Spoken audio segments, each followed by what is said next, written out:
Welcome to Daily Meditation with Sangha Live.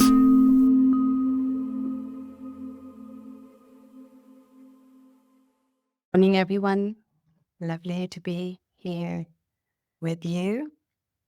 Our last day together this week, and we're going to talk about emotion. We're talking a lot about emotion in our Dharma and mindfulness circles, but we do not talk about, my perception at least, very often is about how to communicate them with others. Yeah, it's interesting that we learn ways and techniques to deal with them on our own, but so often emotion is something which arises in relationship, and it can be challenging for at least some of us to address them in relationship. So this is what I want to reflect with you upon this morning. I see a lot of good mornings and hellos in the lovely chat box, and you're very much welcome to add yours to that. And also add any reflections upon the entire week, any suggestions, ideas, anything you feel worth sharing into the chat box, especially at the end of the session, where I can then respond to whatever you wish to share. Okay. And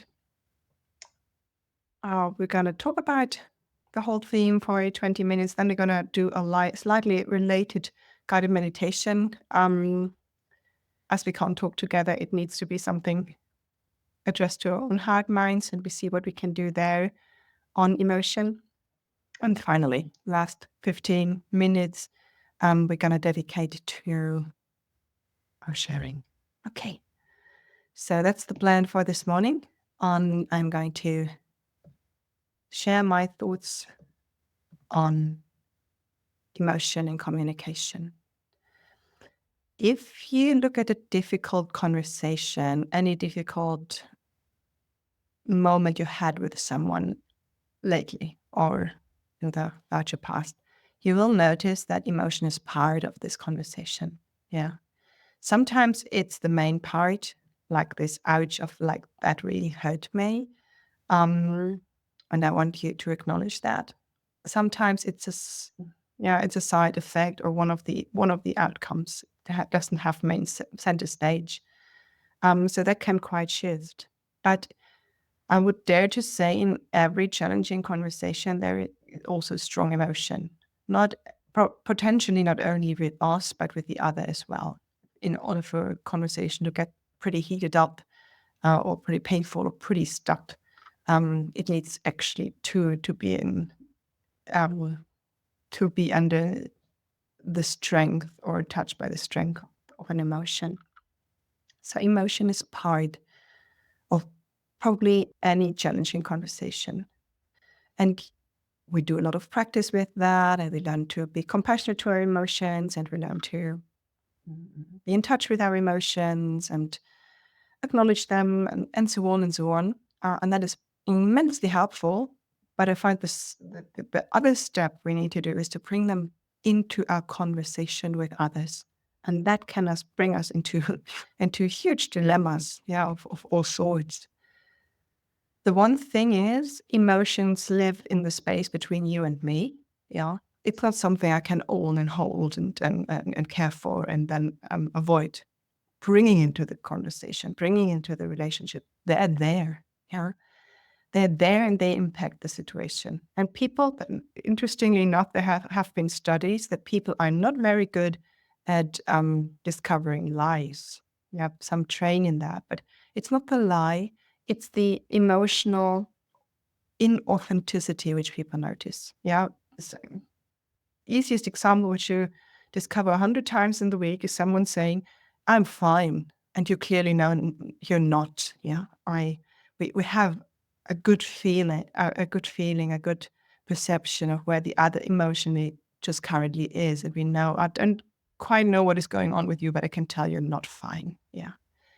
So they're there. And even if I try to hold them back, they express themselves. Sooner or later, they tend to either come through the spoken mouth or through the way we hold our bodies, or even the readiness or the resistance to address something, and so on and so on. And if we only serve on the level of what happens and what should be happening and all those non-emotional topics we can address in a conversation, we might not come to the root. If the emotion is the driver of the whole situation, we might not touch the root. We might clear up and make agreements on the surface, but later on the emotion just tends to pop up at another occasion. Yeah. So we need the skill. We need the skill with each other to address emotionality, and it belongs to conversations. And this is the dilemma, it might feel unsafe and very vulnerable to talk about emotions. Partially because of our cultural background, to express emotions is, for example, in work-related places, still seen as unprofessional. Yeah. When one of my bosses once said to me, I wasn't there for very long, he said to me, we don't do feelings here. I thought, wow, give me a basket where can you just like cut them off and leave them at the door when I enter. I'm not allowed to be a full human being. We don't do feelings here. That was an extreme form of expressing it. But there might be some hesitance. There might be some real shame around feelings at the workplace. And even in personal relationships, and that can be heightened by more mindfulness practice, we might think as a grown-up adult, I'm supposed to manage my emotions on my own. Yeah, they become self. What started in a relationship between you and me now becomes my task. Yeah, it's your task to take care of your sadness, your anger, your whatever. Yeah, that's your emotion. So we think we need to own that and do something about it, but we can't share it. It's not in the we space, so to say. And the final one is that sharing about feelings can bring up a fear of judgment, and we are judged. It's not just a fear of judgment. It happens. Say, oh, you're overreacting by the judgment. Yeah. Oh, you don't need to be afraid. It's not gonna be that bad. Yeah. It's a form of dismissive judgment about the emotion. And that can be hurtful. Yeah. That can be extra painful when we're already feeling at a vulnerable spot. So that is the dilemma. It's challenging, and yet I think we need to develop the tools step by step, slowly, in communicating and receiving the expression of emotion with each other. And the very first step is to gain some clarity, and that's not as easy and obvious as it sounds, to gain some clarity about the emotions, in plural, which are present in this moment. Yeah. Emotions are way more complex than we sometimes think or get served as a message from popular psychology. There is not just one emotion as usual. There might be a dominant and obvious emotion, but around that are there emotions. Yeah. Like the most obvious emotion might be anger, but there is also a bit of shame, and then there's a bit of hurt, and then there's a bit of fearfulness. Yeah. And so it's complex and it's changing, and they are not clearly boxable things, those emotions. They fall one into another, and it's a bit of a tangle, really. Yeah. And then there are some which are obvious, and then there are some which are hidden. They tend to overlay each other. For example, people might feel desperate when I talk to someone saying feeling desperate. They explain their situation, saying, "Oh, I would feel pretty angry. Oh, I don't do anger." I say, "Huh. Okay, let's talk about the anger. Yeah, but if I get angry, I would need to be in touch with the underlying pain and hurt, and I don't want to do that either." So we have a whole cascade of emotions sometimes coming. Yeah, complex.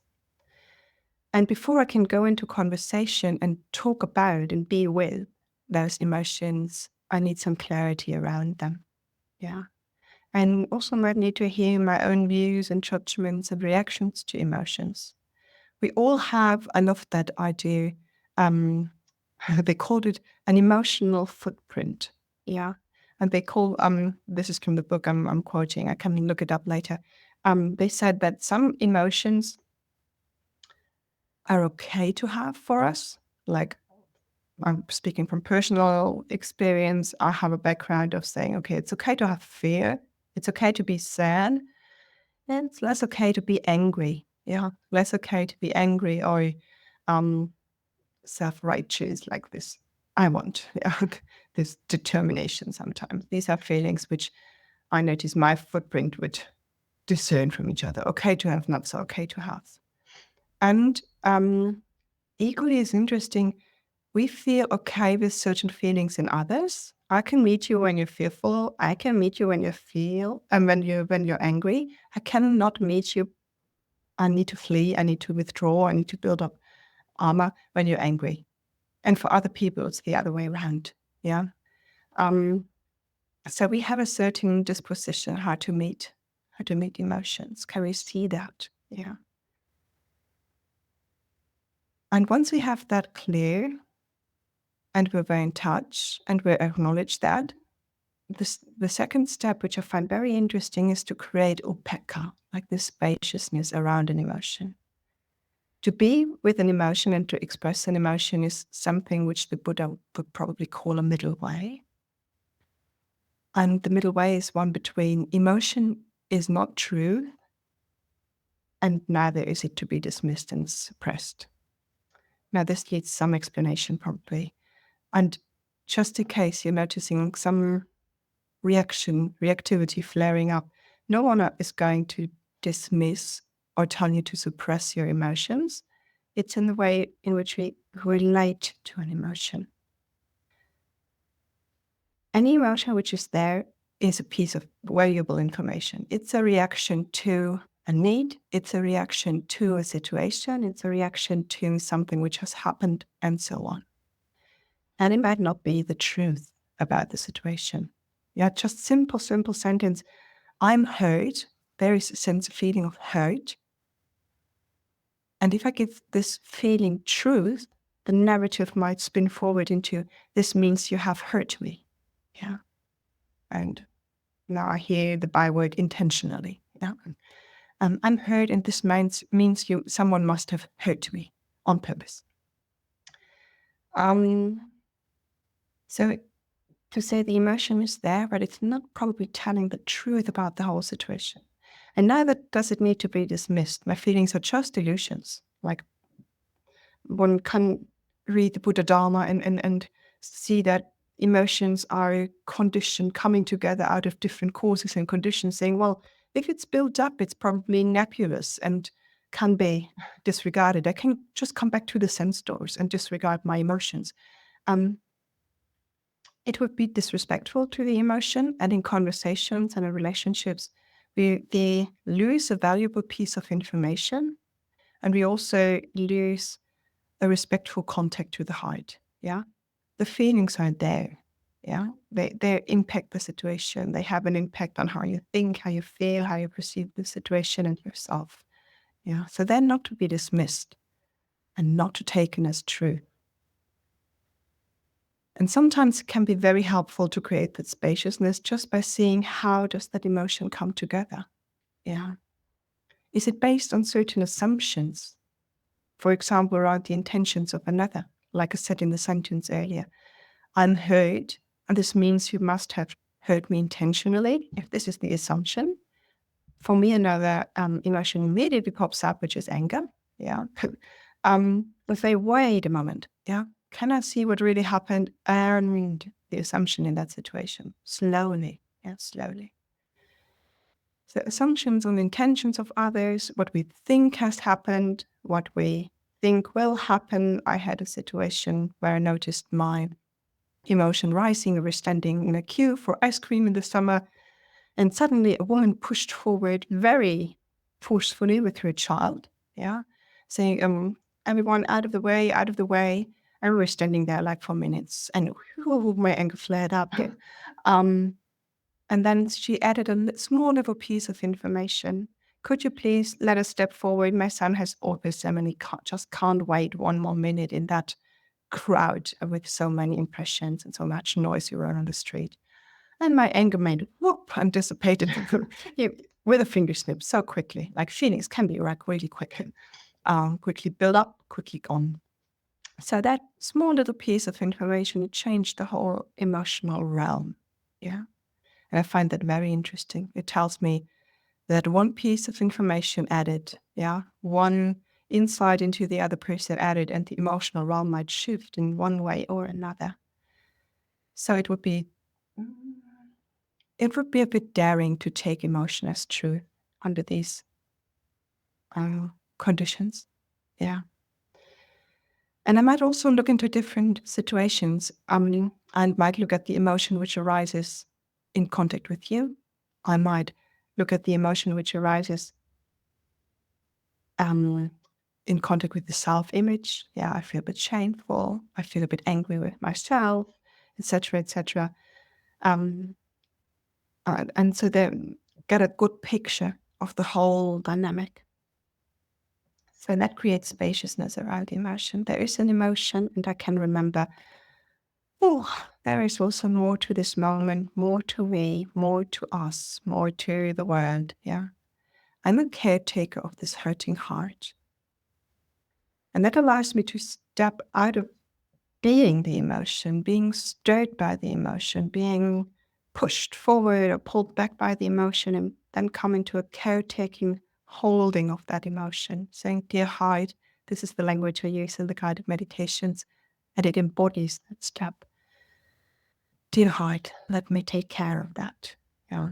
And it helps me to step out of being the emotion, the identification, getting very close and coming into a relationship and holding that.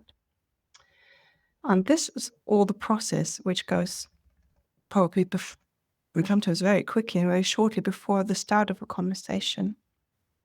And when we then talk about an emotion, I hear people say, I told them how I feel. Yeah. And I say, okay, what did she say? I told them I feel that they're a totally selfish person. So I think we need to talk about the expression of emotion here. I feel you are is not an expression of an emotion. It's a judgment. It's an attribution. Yeah. Sometimes I hear people say, I feel what you should be doing is leaving the job and look for another. I'm saying, still not an expression of an emotion. That's problem-solving mode. Yeah. What would happen? Just look and listen to yourself and you say, really use the words, what I feel is this. And we talk about an emotion. Yeah. What I feel is this and this and this and this. Yeah. To share the wholeness of your emotional experience. So do I speak about the emotion? Yeah. Do I express the emotion? And can I listen in my words and in the words of the other for judgment, attributions, and solutions? They're not emotions. And allow those emotional expressions to be messy and not and irrational. Yeah. Emotions do not have to make sense. Yeah. It's okay if the other emotionally reacts totally different from you. He can or she can or they can listen anyways. And if it doesn't make sense to them, there is no need to justify. This is what I feel right now, dear one. Yeah. And it's all in that, in the listening. I find sometimes the story just needs to be told, and the healing is in telling the story. We sometimes notice there is no solution with someone because they are not willing to hear my story. They're not willing to acknowledge and be in touch with my emotions. And sometimes people come to me and tell me their story. And this is where, the healing starts. Someone acknowledges my emotions. Someone acknowledges my hurt, my anger, my sadness about this. Yeah. So in the acknowledging, there is the healing. And this is the final piece I want to add about speaking about emotions. We do not need to justify them. We do not need to find immediately solutions for them. But it all starts with the acknowledging presence of compassion. Compassion is simply saying, wow, I can see this is challenging for you right now. I can see this is touching you. And I acknowledge your motion within. Yeah. And just this, I find, can be very healing. Sometimes we do not allow that because we think we have to find better solutions than that. Just acknowledging is not enough. And then it has to be rational and make sense, because else how can I act upon that? Yeah. But can we allow the compassion to work and maybe reassure the other to say, I would like to share my story and how I feel about that. You don't need to say anything. Yeah. You don't need to do anything about it. But what I really would like is that you listen. And I'm willing to listen to your story as well. Like it's a two-way street. I wonder what would happen if we could have more of these conversations where we are allowed to tell our stories. And if you listen to an emotion of another, remember that one of those first things I said, it's not the truth, it's their emotion. Yeah. It's their reaction to the situation. It's how they touched. And I think that's one of the first sessions we had this week. That's subjective. Yeah. And I can see that in your subjective realm, this is really hard. Yeah. That sounds challenging. And I acknowledge that. And I'm not taking this on as a judgment about myself. Yeah. Even in anger, if it's expressed as anger, not as aggression. Not a judgment that I did something wrong. This is invoking anger within you. Yeah. And I can see that this really brings you emotion. Wow. And when that has been expressed, maybe then there is the space and the clarity and the readiness and the healing, where then we can move forward and say, okay, what are we going to do about that? But as with myself in mindfulness practice or meditation practice, as in relationships, the acknowledgement of the hurt, the pain, the other emotions sometimes is the necessary step to forwards. Then a deep form of healing can really take place. Okay, that's it for today. Now let's sit with our hearts and let's sit with the motion within, sitting, standing, lying down, and see what appropriate posture you might find for your body this morning.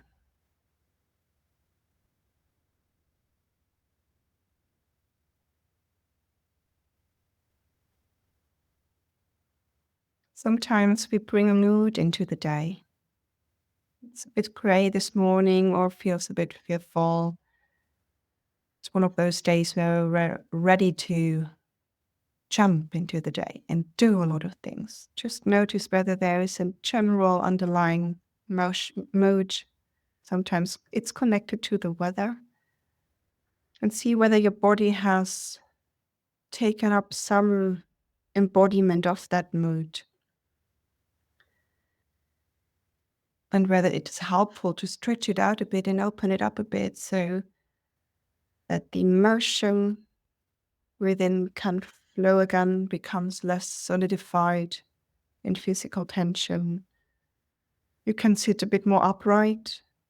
You can sit broader, wider, or stand-like. Take up more space or soften parts of the body. Just notice what shifts if you shift your way of holding yourself.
And when you found a posture and a way of holding this body which feels helpful, supportive, just see whether in this posture there is any tension which is extra. We need some strength to hold our bodies, and it can be good to feel some strength within the body.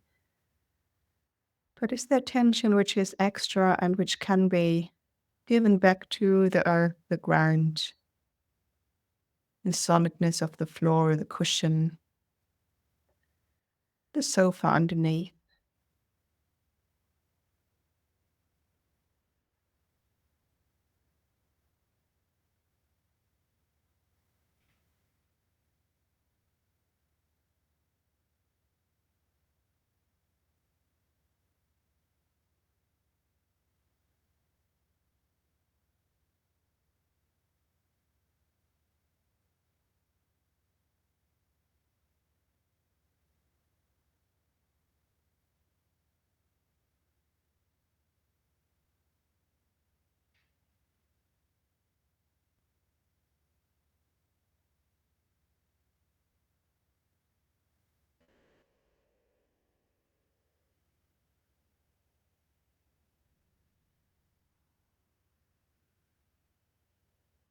We can ask this little question into the body, into the heart mind. How am I doing this morning?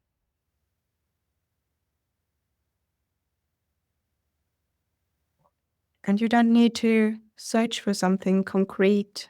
That sometimes there is no obvious emotion, some subtle flickers maybe. But we practice this way of listening inwards, just present, just listening to the heart.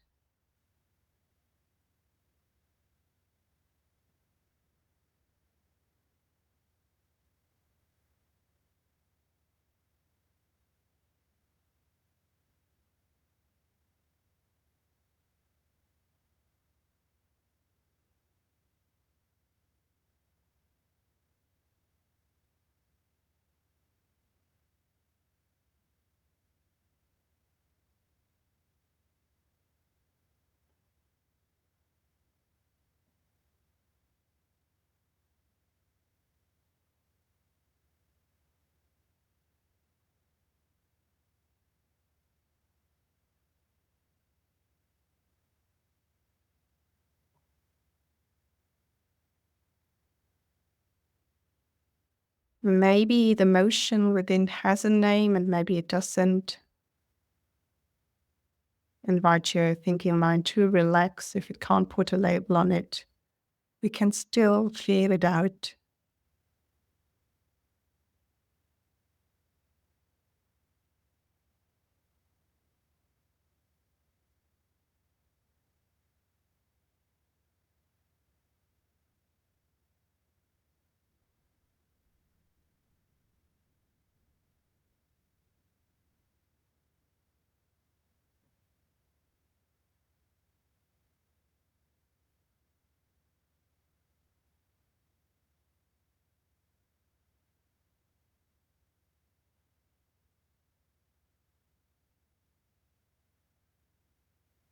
That emotion might be more a sense of density or movement. Maybe some of you will experience form, shape, color, texture with it. Others won't.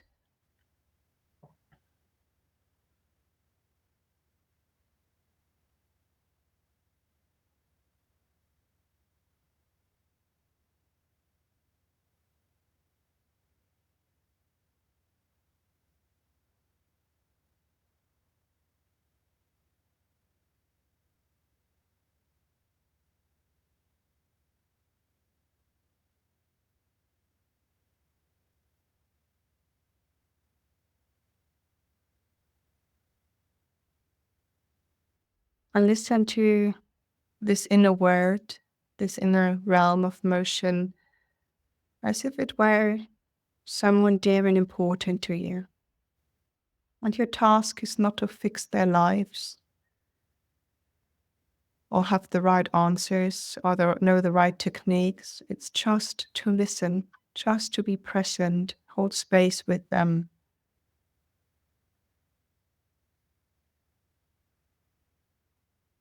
So maybe you can allow yourself to relax a bit into this, being present with and being present for.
What sometimes can happen is that the attention merges with the emotion. I'm in the emotion, I am the emotion. Everything gets entangled with the emotion. And then that might be too close. So in order to become a caretaker of the emotion again, can I remember what else is there? Oh, there are the hands and the feet. And the back of the body, contact to the floor, and all the space around me.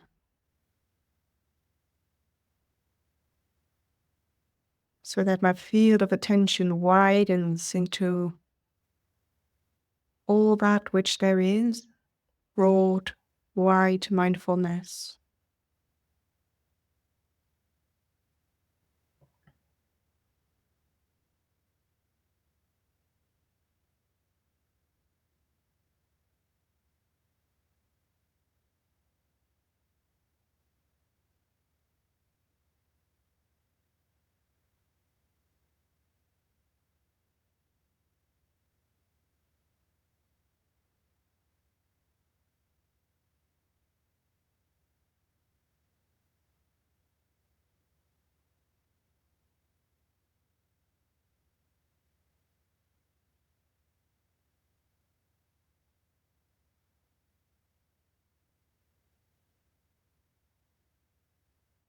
And from this spaciousness, from this opening,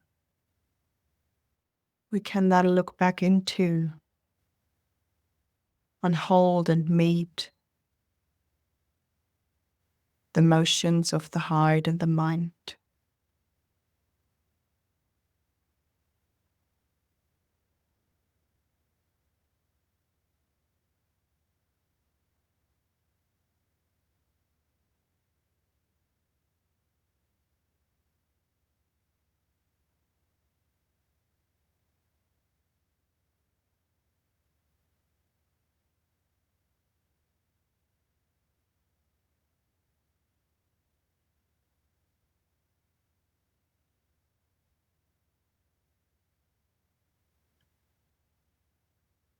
And for the next few minutes, it's your choice. You can either stay with this and balance out spaciousness and compassionate listening, or you bring up a situation in which there is friction, conflict, challenge, and just choose wisely and not overwhelm yourself.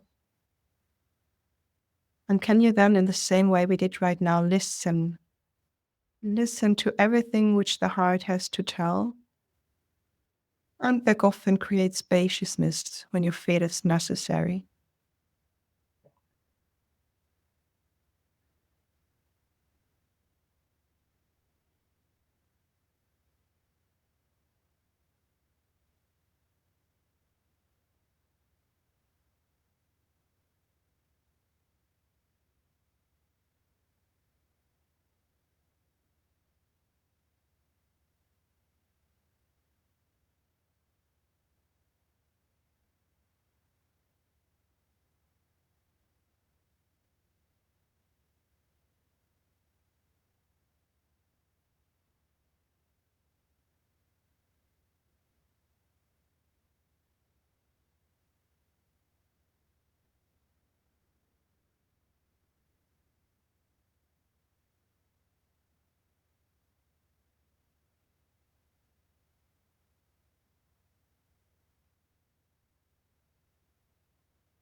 Remember to allow yourself to back off when it gets too intense.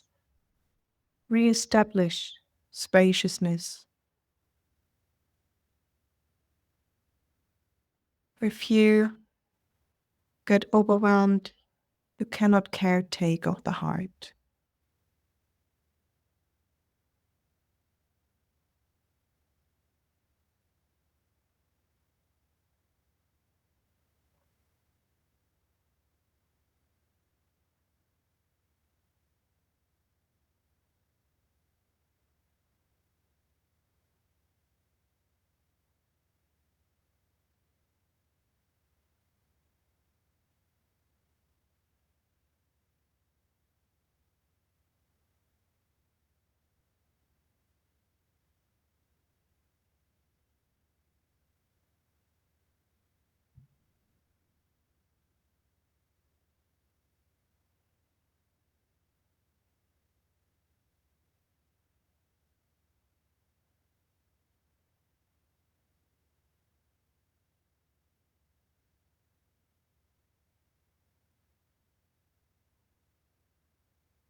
You might notice how the thinking mind gets activated.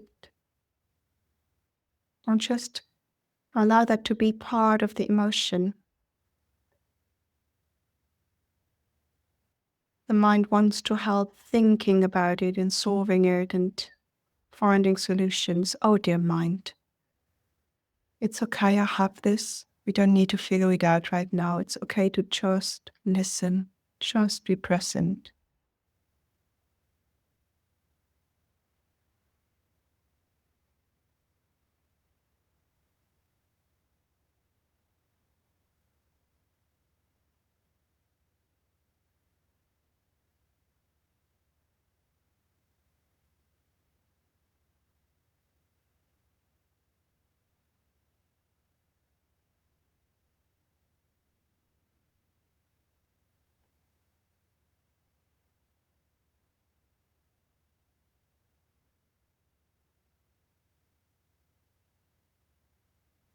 And there might not be only the emotions about the other. What about the emotions around yourself and your role in that dilemma?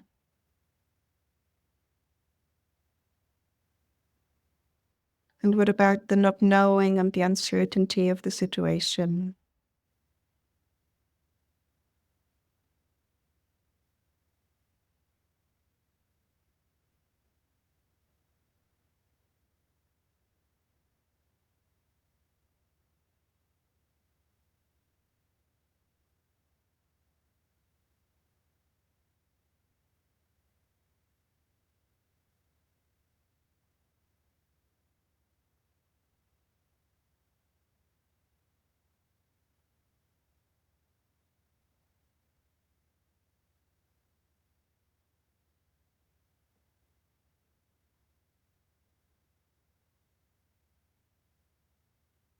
And then we bring it back to the here and the now.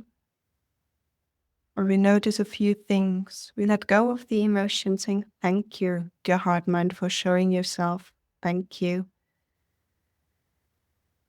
Now I need to ground again and reestablish stability. So what can I feel right here, right now, which gives me a sense of grounding and stability? Feet on the floor.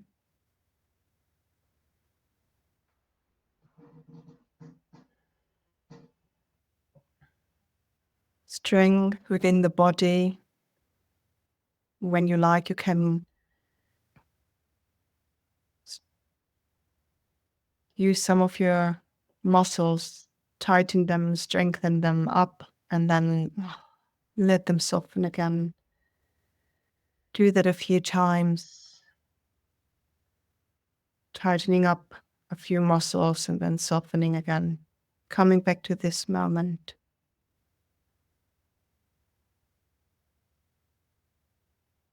Aware of the space around this body, free from pressure, free from demands, free from conflict, just sitting here, standing here, lying here.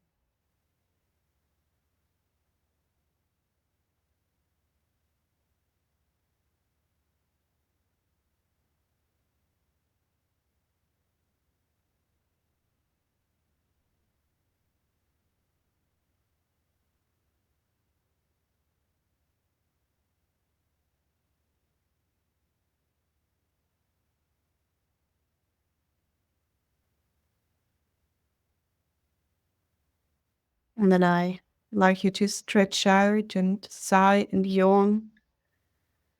Any feeling you want can help. Anything which feels natural to the body now, even a bit of shaking it loose, can help to get stuck emotions back into movement. Body's holding a lot of the tension of our everyday. You can touch, you can caress, you can move.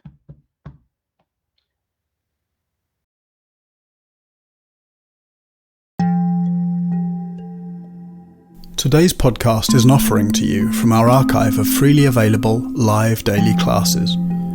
We make wisdom teachings and meditations as freely available as possible to as many people as wish to practice. You can help ensure we can continue to support a worldwide Sangha by leaving a review wherever you get your podcasts, by sharing this with someone who'd be interested, and by offering a small financial support at sangha.live/donate.